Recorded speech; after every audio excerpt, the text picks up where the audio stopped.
हमारे नए गली न्यूज़ इंडिया चैनल को सब्सक्राइब करें और बेल आइकन दबाना ना भूलें। बिल्कुल जाली है, जाली है, जाली है, बोगस है, बोगस।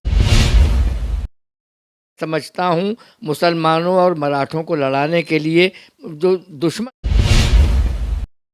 ही जाली ख़त है, बोगस है। मौलाना ने ऐसा कोई ख़त नहीं लिखा, लेकिन वो जो भी है वो मुसलमानों का दोस्त नहीं, मुसलमानों का दुश्मन है, जो इस किस्म के ख़त को शाये किया जिसने भी।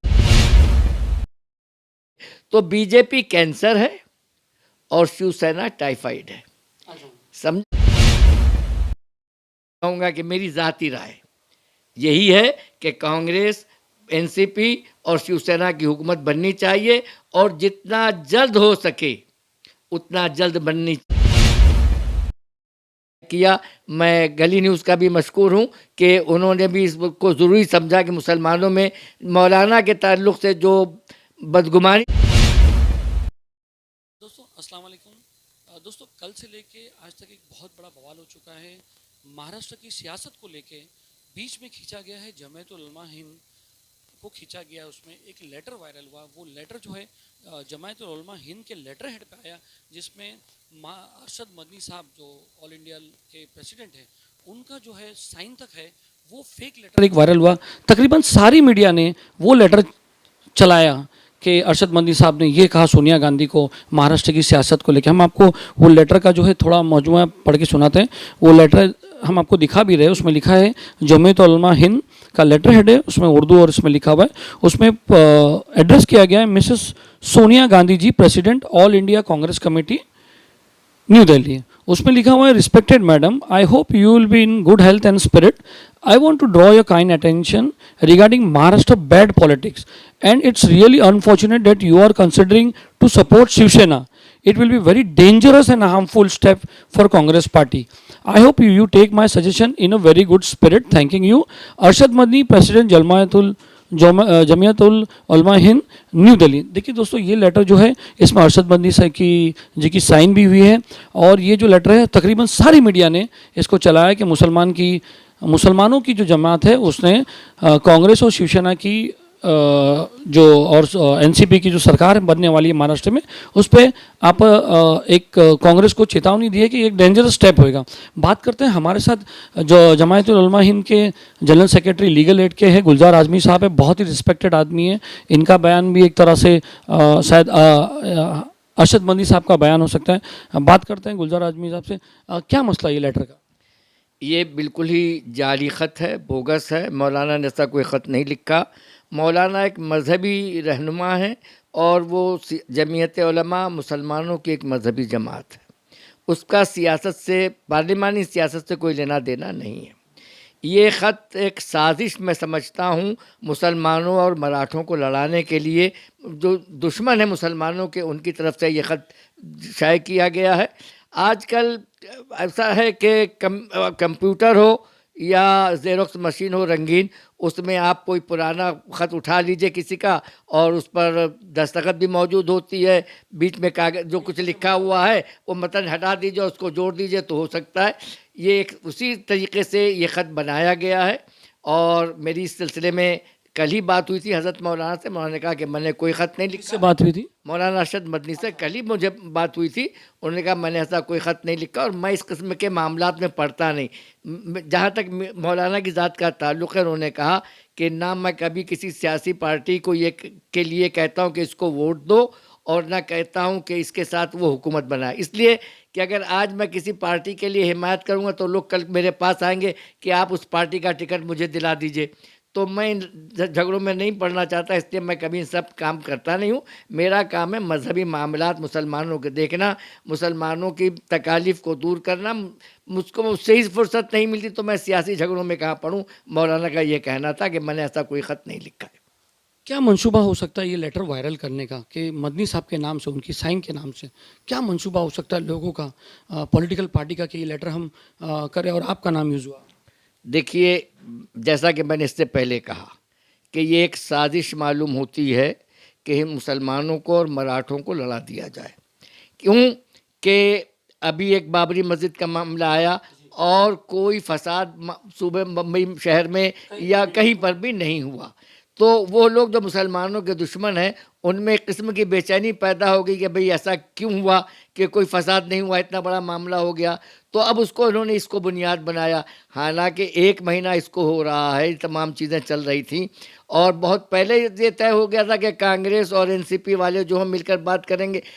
इस मौके पर यह कहना कि मौलाना अरशद ने ख़त लिखा और ये क्या है, सिर्फ एक साजिश है। और मैं समझता हूँ कि हो सकता है कि इसमें बीजेपी वालों का हाथ हो या उन कांग्रेसियों का भी हाथ हो सकता है जो नहीं चाहते कि यहाँ कोई हुकूमत बने, उनकी भी साजिश हो सकती है। मैं ये नहीं कह सकता कि किसका काम है, लेकिन वो जो भी है वो मुसलमानों का दोस्त नहीं, मुसलमानों का दुश्मन है जो इस किस्म के ख़त को शाये किया जिसने भी। कुछ जो है कि कुछ नेता हैं जो मुसलमान ही है, वो भी कह रहे हैं कि ये लेटर जो है सही है और जो न्यूज़ चला रहा है फेक है, वो लोग गलत है। उनके बारे में क्या कहना? देखिए, मैं उन तमाम न्यूज़ वालों का और उन तमाम अखबारात का मशकूर व ममनून हूँ जिन्होंने मौलाना की तरफ से या मैंने जो अखबारात को बयान दिया तरदीदी उसको शाये किया। मैं गली न्यूज़ का भी मशकूर हूँ कि उन्होंने भी इसको ज़रूरी समझा कि मुसलमानों में मौलाना के ताल्लुक़ से जो बदगुमानी पैदा हो रही उसको दूर किया जाए, और उसके लिए आप आए और मुझसे पूछा कि इस मौलाना के ख़त की क्या हकीकत है। तो मैं आपका भी शुक्रिया अदा करता हूँ कि ताकि लोगों को मालूम हो जाए कि मौलाना इस किस्म की गंदी सियासत में कभी नहीं पड़ते, मौलाना ने कोई ख़त नहीं लिखा है। हमारा अपना सिर्फ ये कहना है कि महाराष्ट्र में जल्द अज जल्द हुकूमत बने। और मैं एक बात और कह दूँ, हमारे यहाँ फ़िक़ही उसूल है कि अगर आपको 2 मुसीबतों में से किसी एक मुसीबत को कबूल करना हो तो आप उस मुसीबत को कबूल कीजिए जिसमें कम तकलीफ़ होती हो। मिसाल के तौर पर आपको कैंसर और टाइफाइड, ये 2 बीमारियों में से किसी एक बीमारी को चुनना हो तो आप टाइफाइड को चुन लीजिए, इसलिए कि कुछ दिनों के बाद बुखार उतर जाएगा और आप तंदुरुस्त रह जाएंगे। लेकिन अगर आपने कैंसर को चुन लिया तो आप मर जाएंगे। तो बीजेपी कैंसर है और शिवसेना टाइफाइड है। समझा आपने? बीजेपी मुल्कगीर पार्टी है, पूरे मुल्क में मुसलमानों की दुश्मन है। और अभी जो उसके हालात चल रहे हैं मुसलमानों के ख़िलाफ़, जिस तरीके से पार्लियामेंट में वो बिल लेकर आ रही है, उसको कमज़ोर करने के लिए इस बात की ज़्यादा ज़रूरत है कि उसको कमज़ोर किया जाए। और बीजेपी कमज़ोर उसी वक्त होगी जब महाराष्ट्र में उसकी हुकूमत नहीं होगी, और महाराष्ट्र में बीजेपी की हुकूमत उसी वक्त नहीं बनेगी जब तमाम सेकुलर लोग जो हैं वो शिवसेना की मदद करके शिवसेना की हुकूमत बनाएं। मगर इस जो बीजेपी का आपने बताया कि सेंटर में ये सब मुसलमानों के खिलाफ, उसमें सपोर्ट भी तो शिवसेना का था।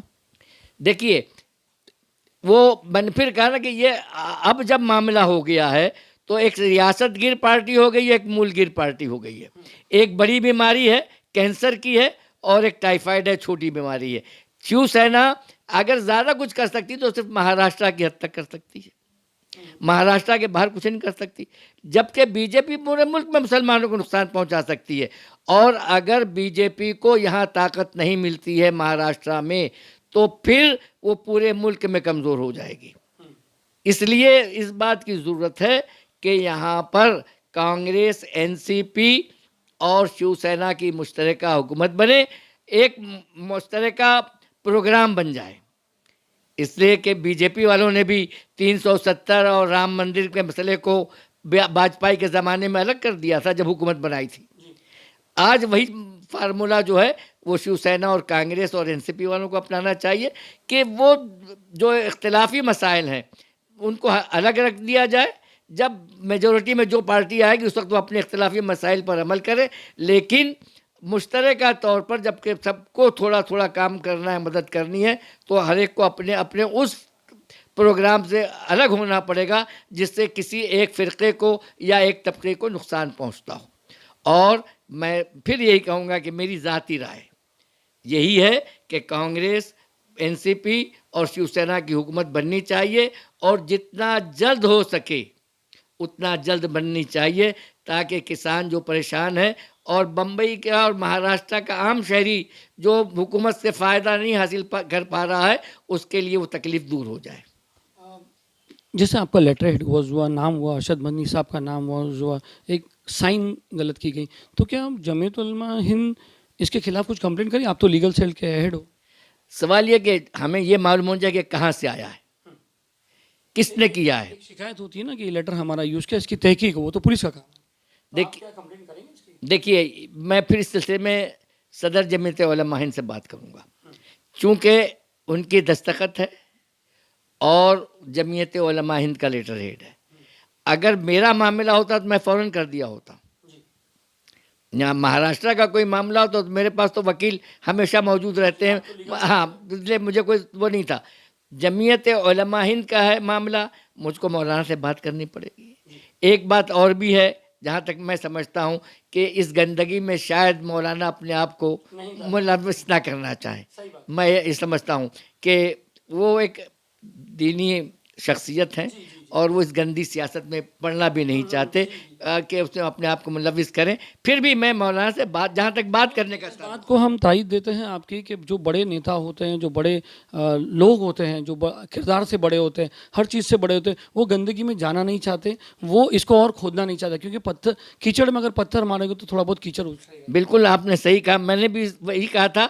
आपने खुलकर उस बात को कहा है, मैंने सिर्फ ये कहा था कि अभी शायद मौलाना इसको पसंद ना करें कि इस गंदगी में तो आप इस लेटर को एकदम फेक बोलते हैं? बिल्कुल जाली है, जाली है, जाली है, बोगस है, बोगस है।